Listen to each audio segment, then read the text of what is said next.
اعوذ باللہ من الشیطان الرجیم بسم اللہ الرحمن الرحیم للہ ما فی السماوات وما فی الارض، اللہ ہی کا ہے جو کچھ آسمانوں میں ہے اور جو کچھ زمین میں۔ اس کائنات کی بادشاہت بھی اللہ کی ہے اور اس کائنات کو چلانے والا بھی اللہ ہے۔ اب چونکہ سورۃ البقرہ کنکلوڈ ہو رہی ہے، اور جب بھی صورتیں کنکلوڈ ہوتی ہیں اپنی اینڈنگ کی طرف جاتی ہیں تو اکثر اوقات انہی الفاظ کے ساتھ اللہ تعالیٰ اپنی تعریف کو بیان فرماتا ہے۔ وَإِن تُبْدُوا مَا فِي أَنفُسِكُمْ، اور اگر تم ظاہر کرو جو کچھ تمہارے جی کے اندر ہے، أَوْ تُخْفُوهُ، یا اسے چھپا لو، يُحَاسِبْكُمْ بِهِ اللَّهُ، اللہ تعالیٰ اس کے اوپر بھی حساب لے گا۔ یہ بہت خطرناک معاملہ ہے میرے بھائی۔ یہ قرآن حکیم میں ایک ایسا مقام ہے جہاں پر اللہ تعالیٰ نے دل کے گناہ کے اوپر گرفت کرنے کا بھی اندیہ دیا ہے۔ یہ چند آیات میں سے ہے جو قرآن حکیم میں جن کی تفسیر بڑی مشکل ہے اور اس کے بارے میں کافی اختلاف پایا جاتا ہے۔ اب بخاری مسلم کی کئی احادیث ہیں، مثلاً بخاری اور مسلم دونوں میں ایک حدیث ہے کہ اللہ کے محبوب صلی اللہ علیہ وآلہ وسلم نے فرمایا کہ اللہ تعالیٰ نے میری امت سے جو دل میں آنے والے خیالات ہیں نا، ان سے درگزر فرما دیا جب تک کہ وہ اس پر عمل نہ کر لیں یا اس کو اپنی زبان پر نہ لے آئیں۔ یعنی جو وسوسہ دل میں آیا، گناہ کا وسوسہ یا بدعقیدگی یا کیسی بھی چیز، کوئی شیطانی بات، جب تک اسے ایگزیکیوٹ نہیں کر لیتے پریکٹیکلی یا اپنی زبان پر نہیں لے آتے، تو اللہ تعالیٰ نے میری امت سے اس کو درگزر فرما دیا۔ اب یہ حدیث بخاری میں بھی ہے اور مسلم میں، ظاہر ایک مضبوط حدیث ہے، ٹاپ آف دا لسٹ دو کتابوں کے اندر ہے۔ تو اس حدیث کی بنیاد پہ بعض مفسرین کا خیال ہے کہ یہ آیت ہی منسوخ ہے قرآن کی، کہ جی اللہ تعالیٰ دل میں آنے والے گناہوں کے اوپر بھی گرفت فرما سکتا ہے، کیونکہ حدیث میں جو آ گیا کہ اللہ نے معاف کر دیا، لہذا یہ آیت منسوخ ہے۔ حالانکہ ہمیں کوئی حدیث اس بات پہ مجبور نہیں کرتی کہ ہم قرآن کی کسی آیت کو منسوخ مانیں، اور اس میں بڑے بڑے مفسرین نے ٹھوکر کھائی ہے، پرانے بزرگوں میں سے بھی اور آج کل کے بھی۔ میں نے اس کے اوپر کافی غور و تفکر کیا تو میں اس نتیجے پہ پہنچا کہ یہ قرآن حکیم کے ساتھ علمی خیانت کے مترادف ہے اگر کوئی شخص اس آیت کو ان احادیث کی بنیاد کے اوپر منسوخ مانتا ہے، کیونکہ کئی اور احادیث ہیں جن میں ہمارے پاس وہ رزلٹ بھی نکلتا ہے جو اس آیت کے اندر بیان ہوا ہے۔ تو میں کوشش کروں گا کہ میں اس کو بریف کروں اس حوالے سے کہ یہ جو دل کا اللہ تعالیٰ نے معاملہ گرفت کے اعتبار سے بیان کیا ہے، اس کے کیا معنی ہو سکتے ہیں۔ تو غور و تفکر کرنے کے بعد میں اس رزلٹ پہ پہنچا ہوں کہ یہ جو اللہ تعالیٰ نے فرمایا نا، وَإِن تُبْدُوا مَا فِي أَنفُسِكُمْ أَوْ تُخْفُوهُ يُحَاسِبْكُمْ بِهِ اللَّهُ، چاہے تم اپنے جی کے خیال کو ظاہر کر دو یا جی میں چھپا کر رکھو، اس پہ بھی اللہ محاسبہ کر دے گا، پکڑ فرما دے گا۔ اس کے دو معنی ہو سکتے ہیں۔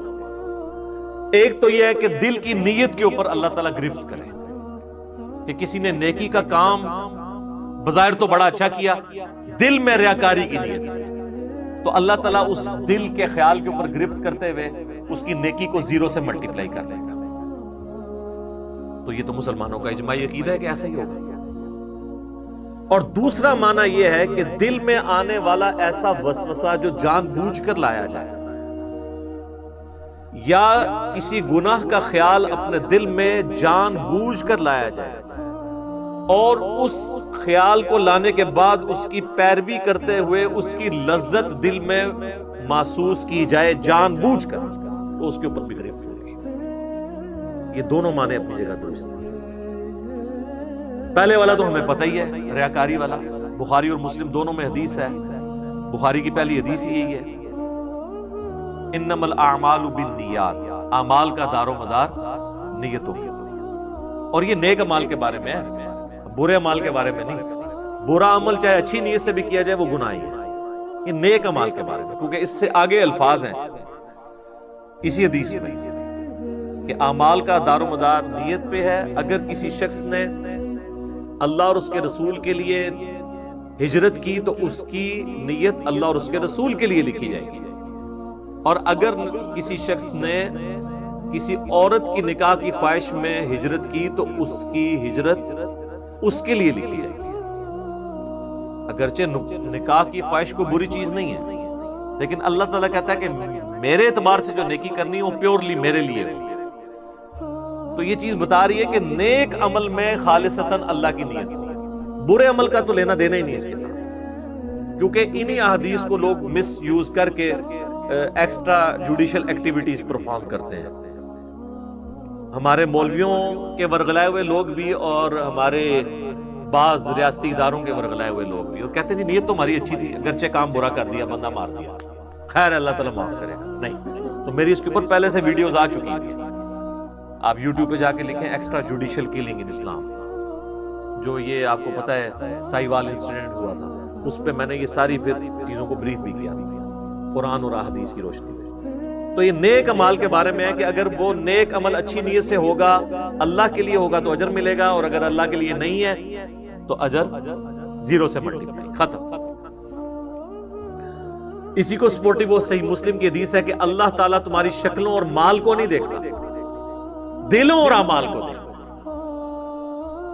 شکل خوبصورت ہے، مال اللہ کی راہ میں کوئی خرچ بھی کر رہا ہے، لیکن دل میں نیت کسی اور چیز کی ہے تو اللہ نے دل کو دیکھا، اور پھر اعمال بھی اچھے ہونے چاہیے، اس چیز کو بھی دیکھنا ہے۔ اسی کو سپورٹیو صحیح مسلم کی ایک اور حدیث جو میں نے کئی دفعہ بیان کیا، قیامت والے دن اللہ تعالیٰ کی بارگاہ میں ایک شہید، ایک قرآن کے عالم اور ایک سخی کو پیش کیا جائے گا۔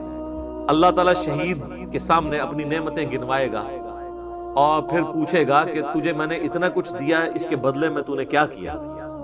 وہ کہے گا یا اللہ جان ہی تو تھی تیرے لیے دے دی۔ واقعی یہ تو بات حقیقت ہے کہ انسان سب سے زیادہ کسی کے لیے یہی کر سکتا ہے کہ اپنی زندگی دے دے۔ تو اللہ تعالیٰ فرمائے گا کہ تم نے جان اس لیے دی کہ لوگ تمہیں بہادر سمجھے، تو دنیا میں تمہیں تمہارا اجر مل چکا۔ پھر اللہ تعالیٰ اسے اوندے منہ گھسیٹ کر جہنم میں پھینک دے۔ اللہم اجرنا من النار، آمین۔ پھر ایک قرآن کے عالم کو بلایا جائے گا، اللہ تعالیٰ فرمائے گا میں نے تجھے قرآن کا علم دیا تو اس کے بدلے میں تو نے میرے لیے کیا کیا؟ تو کہے گا یا اللہ میں اتنے لوگوں کو قرآن سکھاتا تھا، تیری رضا کی خاطر علم سکھاتا تھا۔ اللہ تعالیٰ فرمائے گا کہ تم نے یہ سب کچھ اس لیے کیا کہ لوگ تمہیں قرآن کا عالم کہیں، قاری کہیں، اور آج کے دور کے اعتبار سے تیرے نام کے پیچھے بھی 10 دمیں لگی ہیں اور آگے بھی 10 دمیں لگی ہیں۔ دیکھا نہیں آپ نے علماء کے اشتہاروں پہ نام اتنے مشکل الفاظ لکھے ہوئے ہوتے ہیں، حالانکہ وہ الفاظ بھی شرما رہے ہوتے ہیں کہ کس کے ساتھ لگا دیا۔ تو تجھے دنیا میں کافی لوگوں نے تیری تعریف کی ہے، میرے ہاں تیرے لیے کوئی اجر نہیں، تو اجر دنیا میں لے چکا ہے جس مشہوری کے لیے تو نے کیا تھا، تو اوندا منہ کر کے دوزخ میں اسے بھی پھینک دیا۔ پھر اللہ تعالیٰ ایک سخی کو بلائے گا کہ تجھے اتنا مال دیا، تو نے میرے لیے کیا کیا؟ کہے گا یا اللہ میں نے تیری راہ میں جو موقع بھی تھا، جس موقع پہ تو خوش ہوتا تھا میں نے وہاں خرچ کیا، غریبوں پہ بھی خرچ کیا، مسجد کے اوپر بھی لگا دیا، مدارس کے اوپر بھی لگایا، اور کئی ایک یتیم خانے کھول دیے، مسجد کی ٹوٹیوں کے اوپر نیم پلیٹ بھی اپنے نام کی لگوائی۔ آج کے دور کے میرے محلے کے نمازیوں سے بھی تو پوچھ سکتا ہے، تو لیکن یہ سارے دھوکے تو نمازیوں کو ہی دیے جا سکتے ہیں، ایون فرشتے بھی دھوکے کھا جاتے ہیں کیونکہ وہ بھی ظاہری عمل دیکھ رہے ہوتے ہیں۔ At the end of the day حساب تو اللہ نے لینا۔ اللہ فرمائے گا تو نے یہ جو تیرے نامہ مال میں گرچہ نیکیاں لکھی ہوئی ہیں، لیکن یہ نیکیاں فرشتوں نے لکھی ہیں، بندوں کی نظر میں، میری نظر میں تو نہیں ہے، کیونکہ تو نے سب کچھ لوگوں سے تعریف کے لیے کیا کہ میرے دسترخوان سے اتنے لوگ کھاتے تھے، میرے ہاسپٹل سے اتنے لوگ علاج کرواتے تھے، تو میرے حضور تو اس کا کوئی اجر نہیں ہے، اس کو بھی اونا منہ کر کے دوزخ میں ڈال دیا جائے گا۔ سر یہ 3 مثالیں اللہ کے محبوب صلی اللہ علیہ وآلہ وسلم نے دی ہیں۔ اگر آپ میں سے کوئی شخص سمجھتا ہے کہ دنیا میں ان 3 نیکیوں سے بڑی کوئی نیکی ہو سکتی ہے تو میرے سامنے لے آئے.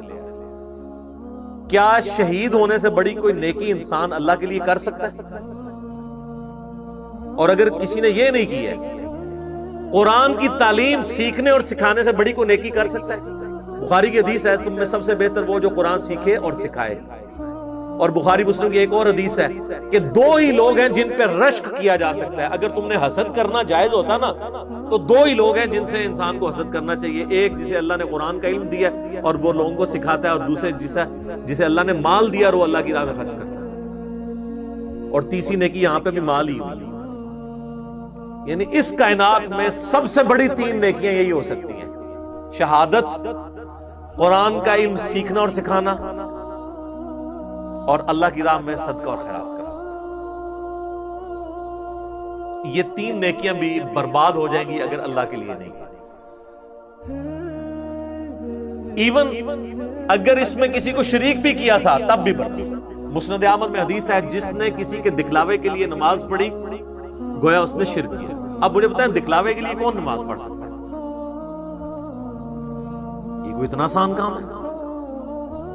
ہاں چلے چاند ایک لوگ پڑھتے ہوں گے شاید، جس طرح وہ ہمارے قریبی دوست بتانے لگے کہ آپ کو پتا ہے جو پاکستان کے ایک فارمر پریزیڈنٹ تھے ضیاء الحق صاحب، ان کی پالیسیز سے 1000 اختلاف، لیکن ایک دیندار آدمی تھا تو نمازی بڑا پکا تھا وہ. تو وہ کہنے لگے کہ انہوں نے لیاقت باغ آنا تھا. کہتے ہیں میری ڈیوٹی اس وقت میں نیا آفیسر بھرتی ہوا تھا، پھر تو خیر وہ 22ویں گریڈ میں ریٹائر ہوئے ہیں. تو کہنے لگے کہ میری ڈیوٹی تھی کہ صدر صاحب کو آپ نے وضو کروانا ہے نماز عصر کے لیے. تو کہتے ہیں جب وہ آئے تو میں نے ان کو کہا کہ سر میں نے پانی آپ کے لیے گرم کر کے رکھا ہوا ہے، سردیاں تھیں. کہنے لگے بیٹا مجھے پتا تھا نماز عصر کا ٹائم ہے تو میں گھر سے وضو کر کے آیا.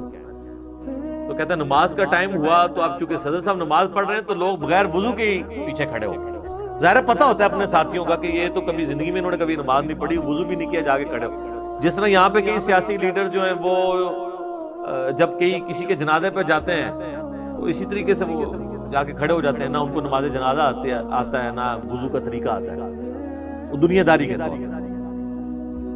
تو مسند احمد کی حدیث کے الفاظ ہے، جس نے دکھلاوے کے لیے نماز پڑھی اس نے شرک کیا، جس نے دکھلاوے کے لیے روزہ رکھا اس نے شرک کیا، جس نے دکھلاوے کے لیے صدقہ کیا اس نے شرک کیا.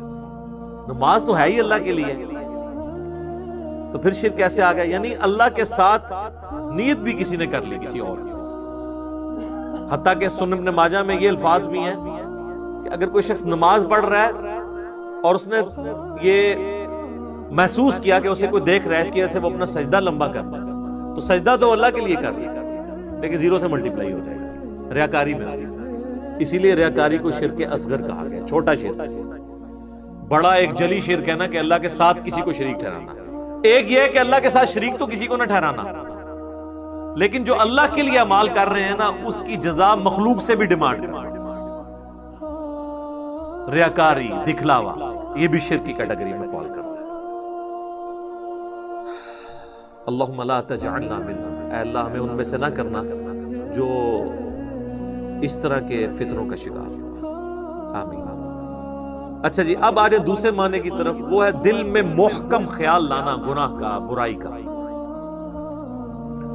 تو اس کو سپورٹیو وہ حدیث ہے، بخاری و مسلم دونوں میں حدیث ہے کہ نبی صلی اللہ علیہ وآلہ وسلم نے فرمایا کہ آنکھ کا زنا دیکھنا ہے، کان کا زنا سننا ہے، ہاتھ کا زنا پکڑنا ہے،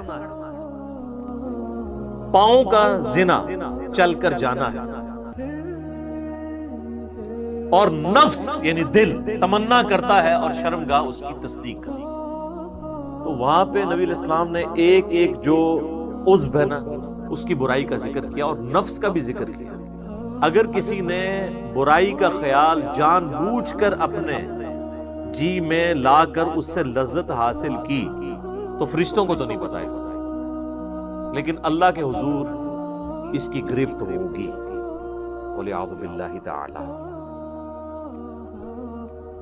اللہ کو کوئی نہیں پوچھ سکتا جی، سورۃ الانبیاء میں ہے نا، لا یسأل عما یفعل وهم یسألون، اللہ کو کوئی نہیں پوچھ سکتا کہ اس نے کوئی کام کیوں کیا، اللہ ہر ایک کو پوچھ سکتا ہے، وهم یسألون، کہ تم نے یہ کام کیا۔ تو اللہ تعالیٰ دل کے خیالات کے اوپر بھی گرفت فرما سکتا ہے، وَلِعَوْذُ بِاللَّهِ تعالی۔ البتہ وہ حدیث اپنی جگہ ایک تسلی والی ہے بخاری اور مسلم میں، کہ اللہ تعالیٰ نے میری امت سے دل کے خیالات کے اوپر درگزر فرما دیا ہے، جب تک کہ اس پر عمل نہ کر لیں یا اس کو اپنی زبان پر نہ لے آئیں، یعنی دل میں آنے والے وسوسوں کو۔ لیکن اس کو بھی اسی اعتبار سے سمجھنا ہوگا کہ یہ بھی وسوسے وہ ہوں گے جو خود بخود آتے ہیں، جو جان بوجھ کے لائے جاتے ہیں نا، وہ سب اس کیٹیگری میں نہیں آئیں گے۔ بہرحال اللہ تعالیٰ کی رحمت کا ایک تقاضا بھی ہے، وَكَتَبَ رَبُّكُمْ عَلَى نَفْسِهِ الرَّحْمَةِ، جو سورۃ الانعام میں ہے کہ اللہ نے اپنے اوپر خود سے ایک چیز واجب کر لی ہے کہ میں ہر حال میں رحم ہی کروں، جو بخاری مسلم دونوں میں حدیث ہے کہ میری رحمت میرے عرش پہ، میں نے اپنے پاس ایک عبارت لکھ لی تھی مخلوق کی پیدائش سے پہلے کہ میری رحمت میرے غضب پر سبقت لے جانے والی، یہ برابر بھی ہوتی نا تب بھی ہمارے لیے مصیبت ہو جاتی۔ اسی لیے کہتے ہیں نا کہ اللہ تعالیٰ سے عدل نہیں مانگنا چاہیے، بلکہ اللہ تعالیٰ سے اس کا فضل مانگنا چاہیے۔ اللہم انی اسألک من فضلک ورحمتک، آمین۔ اور صحیح مسلم میں ایک اور حدیث ہے کہ صحابہ اکرام کہتے ہیں کہ یا رسول اللہ، ہمارے دل میں بعض اوقات ایسے خیالات آتے ہیں کہ ہمیں بڑے بھاری گزرتے ہیں کہ ہم کسی سے اس کا ذکر بھی کریں۔ یہ اکثر لوگ پوچھ رہے ہوتے ہیں نا، دل میں جناب وسوسے آتے ہیں، نماز میں بھی بعض لوگوں کو آ جاتے ہیں۔ تو آپ صلی اللہ علیہ وآلہ وسلم نے فرمایا کیا تم واقعی دل میں ایسے خیالات محسوس کرتے ہو؟ ان کا یا رسول اللہ ایسے ہی ہے۔ تو آپ نے فرمایا یہ تمہارے ایمان کی دلیل ہے، کیونکہ ایمان کا چور کون ہے؟ شیطان۔ شیطان اسی دل پہ حملہ کرے گا جس میں ایمان موجود ہے۔ اسی کو سپورٹو ایک سنن ابی داؤد میں حدیث ہے، صحابہ نے کہا یا رسول اللہ، بعض اوقات ہمارے دل میں ایسے خیالات آتے ہیں کہ ہمارا دل چاہتا ہے کہ ہم جل کے کوئلہ ہو جائیں، لیکن اپنی زبان پہ اسے کبھی نہ لائیں۔ تو آپ نے فرمایا اللہ کا شکر ادا کرو کہ اللہ تعالیٰ نے اس کو وسوسہ بنا دیا، تم نے پریکٹیکلی ان خیالات پہ عمل نہیں کیا۔ یہ بھی ایمان کی ایک دلیل ہے۔ ایک اور زبردست حدیث ہے بخاری اور مسلم میں کہ نبی صلی اللہ علیہ وآلہ وسلم نے فرمایا کہ جب بندہ نیکی کا ارادہ کرتا ہے نا، تو اللہ تعالیٰ فرشتے سے فرماتا ہے جو کرامن کاتبین ہیں کہ میرے بندے کی ایک نیکی لکھ لو، کیے بغیر ہی ارادے کیوں۔ ظاہر ہے وہ اللہ تعالیٰ مطلع کر دیتا ہے فرشتے کو، اور جب وہ نیکی کرتا ہے نا، پھر اللہ تعالیٰ فرماتا ہے اب اس کی نیکی کو 10 سے لے کر 700 گنا تک بڑھا دو، جس طرح اللہ تعالیٰ ان کو گائیڈ کرتا ہے کہ جس کا جو لیول ہے اس کے اعتبار سے 10 تو ملنا ہی ہے نا۔ جو سورۃ الانعام میں باقی صورتوں میں آیا کہ جو ایک نیکی لے کے آئے گا اس کے بدلے اسے 10 دی جائے گی، جو بخاری مسلم میں آیا کہ نمازیں تو 5 پڑھی جائیں گی لیکن ثواب 50 کا ملے گا، 10 گنا۔ اور جب میرا بندہ برائی کا ارادہ کرتا ہے تو اللہ تعالیٰ فرماتا ہے کہ اس کی برائی نہ لکھو، کیونکہ صرف اس نے ارادہ کیا، اور اگر وہ برائی سے رک جائے تو اللہ تعالیٰ فرماتا ہے ایک نیکی لکھو، کیونکہ اس نے برائی کو جو چھوڑا ہے یہ بھی ایک نیکی ہے۔ یہ ہے وہ وَكَتَبَ رَبُّكُمْ عَلَى نَفْسِهِ الرَّحْمَةِ، اور تمہارے رب نے اپنے اوپر خود سے واجب کر لی ہے، یہ بات تقدیر میں لکھ دی ہے کہ میں نے ہر حال میں رحم ہی کر دیا۔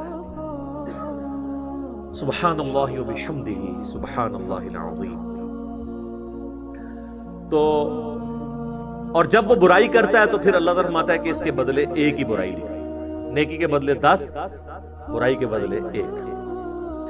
بخاری و مسلم میں ایک اور حدیث ہے کہ شیطان انسان کے جسم میں خون کی طرح گردش کرتا ہے، اور مسلم شریف میں حدیث ہے کہ ہر انسان کے ساتھ ایک جن ہے شیطان، کیونکہ شیطان جنات میں سے جو اسے برائی کی طرف بلاتا ہے، اور ایک فرشتہ ہے جو اسے اچھائی کی طرف۔ صحابہ نے جرأت کر کے پوچھا یا رسول اللہ آپ کے ساتھ بھی؟ فرمایا ہاں میرے ساتھ، لیکن اللہ تعالیٰ نے میرے ساتھ جو جن اٹیچ تھا اسے میرا مطیع کر دیا، اب وہ نیکی کے کاموں میں میری مدد ہی کرتا ہے، یعنی وہ بھی مجھے نیکی کی طرف لگاتا ہے۔ یہ پروٹوکول صرف پیغمبروں کا ہے، ما ضل صاحبکم وما غوی، تمہارے نبی نہ کبھی بہکے ہیں نہ کبھی بہرا چلے۔ صحیح مسلم میں ایک اور حدیث ہے کہ ایک صحابی نے حضور کو شکایت کی کہ یا رسول اللہ میں نماز پڑھتا ہوں تو مجھے برے برے خیالات آتے ہیں، وسوسے آتے ہیں۔ آپ نے فرمایا یہ خاص شیطان ہے جو آ کے وسوسے دلاتا ہے، جب تم نماز کی حالت میں اس طرح کے وسوسے محسوس کرو، اور نماز کے سوا بھی، اگر نماز میں ہے تو نماز کے سوا بھی، تو 3 دفعہ پڑھو اعوذ باللہ من الشیطان الرجیم، یعنی میں اللہ کی پناہ مانگتا ہوں راندہ درگاہ کیے ہوئے شیطان سے، اور اپنے بائیں طرف 3 دفعہ تھوک دو۔ اب یہ فزیکلی تھوکنا نہیں ہوگا، بس صرف زبان سے ہلکا سا ایسے، بس۔ یہی بخاری مسلم میں ہے کہ اگر کوئی شخص برا خواب دیکھ لے تو وہ اٹھتے ہی اعوذ باللہ من الشیطان الرجیم پڑھ کے 3 دفعہ بائیں طرف تھوک دے، تو اللہ تعالیٰ اس خواب کے شر سے اسے بچا لے گا، کیونکہ وہ برے خواب شیطان کی طرف سے ہوتے ہیں۔ تو نماز کے دوران بھی اگر کسی کو خیال آئے تو وہ یہ کر سکتا ہے۔ باقی یہ خیالات آنے کی کئی ٹیکنیکل ریزن بھی ہیں۔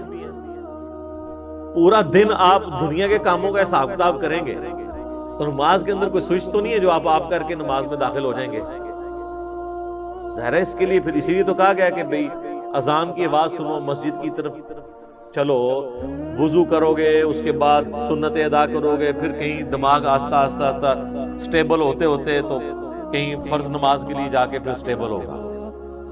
اور اگر ہر وقت دنیا داری کا معاملہ چلتا رہیں گے، یعنی نماز شروع کرنے سے پہلے بھی آپ فون سن رہے ہیں، اور نماز کے دوران بھی فون آپ کا چل رہا ہے، اور نماز سلام پھیرتے ہی بھی آپ فون سن رہے ہیں، تو تسی پھر کھیت مٹی پڑھنی ہے نماز، پھر تو خیالات ہی آئیں گے نا۔ اور دوسرا، نماز کا اگر ترجمہ نہ آتا ہو، آپ کو پتہ نہ ہو آپ اللہ کے سامنے کیا عرض کر رہے ہیں، پھر بھی نہیں ظاہر ہے۔ تو یہ زیادہ تر جو لوگ کہتے ہیں خیالات آتے ہیں، یہ 99% لوگوں کے ساتھ یہ مسئلہ ہے کہ وہ ٹھیک آ رہے ہوتے ہیں خیالات، جو وہ کر رہے ہوتے ہیں وہی کچھ آ رہا ہوتا ہے۔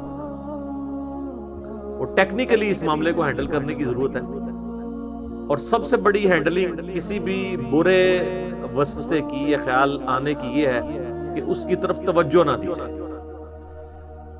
انسان کا دماغ اللہ نے ایسا بنایا ہے کہ یہ بیک وقت کے ہی ایک محاذوں پہ چل رہا ہوتا ہے، یہ دماغ کو کوئی سوئچ نہیں ہے کہ جو آپ آف کر سکیں، یہ ذہن میں رکھیے گا۔ یہ تو ہو ہی نہیں سکتا کہ دماغ میں خیال نہ آئیں گے، بس اس کی طرف متوجہ نہیں ہوگی۔ یہ خیالات پیغمبروں کو بھی آتے ہیں، صحابہ کو بھی آتے ہیں، آج میرا ٹاپک نہیں ہے۔ بخاری مسلم میں حدیث ہے نا، حضور علیہ السلام نماز پڑھ رہے تھے تو سامنے ایک رنگین پردہ تھا، تو آپ نے نماز کے بعد حضرت عائشہ سے کہا کہ اس کو ریموو کرو، اس نے نماز میں میری توجہ بٹا دی۔ اور صحیح بخاری میں امام بخاری لے کے ہیں کہ حضرت عمر فاروق رضی اللہ تعالیٰ کہتے ہیں بعض اوقات میں اپنی جنگ کی پلاننگ نماز میں کر رہا ہوں۔ ذرا جنگ کی تو ٹینشن ہی اگلا ہے نا سر، ایک بندہ جب بارڈر پہ کھڑا ہوا ہے تو اس وقت وہ خوشو سے نماز نہیں پڑھے گا، وہ تو ظاہر ہے ایک حالت جنگ میں، اس لیے قرآن میں نماز خوف کہا گیا اسے۔ اور دیکھیں آپ سورہ نساء میں ہے کہ جب نماز خوف ہے نا تو وہ آپ نے جس طرح پڑھنی ہے، اس کے بعد جب تم امن کی حالت میں جاؤ تو خوب اللہ کا ذکر کیا کرو، کیونکہ وہ تسلی کا موقع تمہیں ذکر کرنے کا ملے گا۔ خوف کی حالت میں تو پھر اسی قسم کی نماز ہوگی، لیکن اگر آپ نے پوری زندگی حالت خوف بنائی ہوئی ہے، کاروبار کے ٹھپ ہو جانے کا خوف، تو پھر تو میں کہتا ہوں ایسی زندگی پہ لعنت ہے، اور فوراً سے پہلے اللہ کی طرف رجوع لانا چاہیے انسان۔ باقی اس میں کئی ایک ٹاپکس میں ڈسکس کر سکتا تھا، اب آلموسٹ 15 منٹ رہ گئے ہیں، ہم جلدی سے وہ آیات کور کر لیتے ہیں۔ یہ ٹیکنیکل گفتگو تھی جو کرنا ضروری تھی، میں نے اس لیے یہ پورا لیکچر 42 صرف ان آیات کے اوپر رکھا تھا، اور خصوصاً اس میں یہ جو چند ایک ٹاپکس ہیں، باقی تو اب صرف ترجمہ ہی ہم کور کریں گے تو وہ خود سیلف ایکسپلینیٹری ہے، ہم اس کو کور کر لیتے ہیں۔ شیطانی وسوسوں کے اعتبار سے میرے 2 لیکچرز ہیں، مسئلہ 83A اور 83B، شیطانی وسوسے اور ان کا علاج 83A ہے، اور 83B ہے اللہ کو کس نے پیدا کیا اور جدید شیطانی وسوسوں کا تحقیقی جائزہ، جس میں میں نے پروفیسر رچرڈ ڈاکنز کی کتاب The God Delusion کے حوالے سے بھی ڈسکشن کی تھی۔ آج مان لی میں اس کو سکپ کرتا ہوں، اب آ جائیں ان آیات کی طرف۔ تو اللہ تعالیٰ فرما رہا ہے کہ اللہ تعالیٰ چاہے تو دل میں آنے والے خیالات کے اوپر بھی گرفت فرما سکتا ہے، فَيَغْفِرُ لِمَن يَشَاءُ وَيُعَذِّبُ مَن يَشَاءُ، پھر اس کی مرضی جسے بخش دے اور جسے عذاب دے۔ وہ اللہ تعالیٰ کا فیصلہ ہے کہ اس نے کس کے لیے کیا فیصلہ کرنا۔ اللہم حاسبنی حسابا یسیرا، اے اللہ ہمارے لیے حساب کو آسان کرنا۔ واللہ علی کل شیء قدیر، اور اللہ تعالیٰ ہر چیز کے اوپر قادر ہے۔ پھر وہ یاد کریں آئے لا یسأل عما یفعل وہم یسألون، اللہ کو کوئی نہیں پوچھ سکتا کہ اس نے یہ کیوں کیا، وہ ہر ایک کو پوچھ سکتا ہے کہ تم نے یہ کیوں کیا۔